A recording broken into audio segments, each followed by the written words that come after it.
Love you, pare. Bibo! Bibo!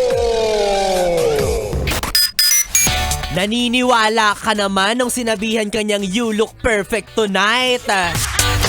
Talamak na sinungaling yung taong yan eh.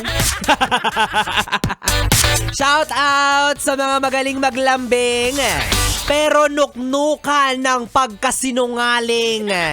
Oo, yung tipong sasabihan ka ng ang ganda-ganda mo, ang gwapo-gwapo mo, ang sarap-sarap mo.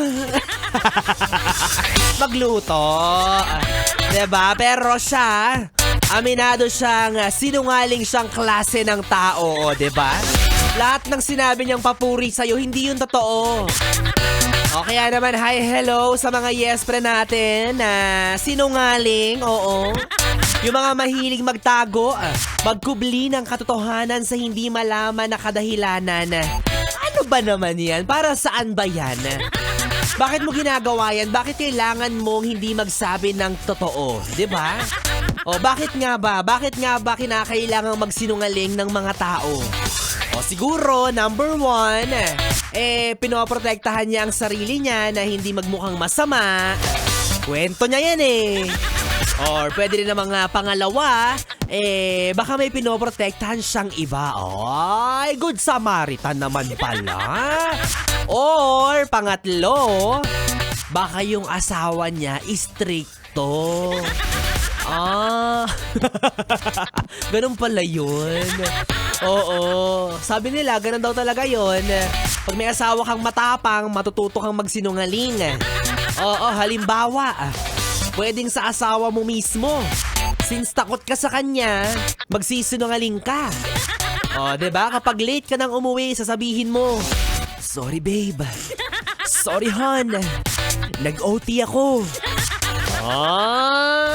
Pero ang totoo, nag-inom ka lang kasama yung mga katrabaho mong lasenggo. Nek-nek mo, sinungaling.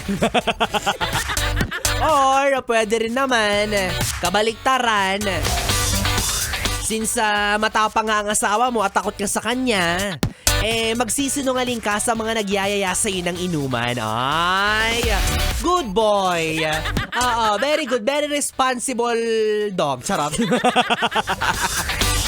O, diba? So, ikaw, yes, friend, ano ka ba dyan? Sinungaling sa asawa? O sinungaling sa tropa? Hala, nahirapan siyang mag-isip. Kasi minsan sinungaling sa asawa, madalas sinungaling sa tropa. Hindi na alam kung saan lulugar. Ay nako, pero ano't ano pa man ang iyong kasagutan. Maling-mali ang magsinungaling. Lalo na kapag hindi mo ko kasing galing umakting. Oo, kasi ang pagsisinungaling nasa pagalingan niya ng pag-acting. May mga sinungaling na masyadong halata, masyadong obvious, ginagawang tanga yung mga tao sa paligid niya. Samantala, meron din namang mga kagaya ko. Kinlame. Meron din namang mga tao, no? Na kapag nagsinungaling, talaga namang wow! Amazing! Totoong nangyari yun! Diba? Yan talagang mapapabilib ka kasi parang totoong nangyari talaga yung kinikwento niya. Ay, nako! Oo, kaya kong magsinungaling. Kaya kong umakting na hindi ako nagkikrave sa iyong masarap na lambing. Parang sira. Kinikilig tuloy ako. Hindi sinungaling to, ha? Totoo to. Tumatayo yung ano ko. Yung balahibo, kinikilabutan ako sinasabi ko sa'yo. Ay, nakawal. Anyways, mga yes, friend. Hindi ako magsisinungaling kapag sinabi ko sa inyo, kapiling nyo na ang bibi nyo sa radyo. Ang DJ na mabilis bumayo, ang dila sa mikropono. Ako po si DJ B-Boy. B-Boy, Bibo na pwede mong makatabi hanggang mamayang alas 12 para sa ating BB Time. Kaya naman dito ka lang sa istasyong No Problem.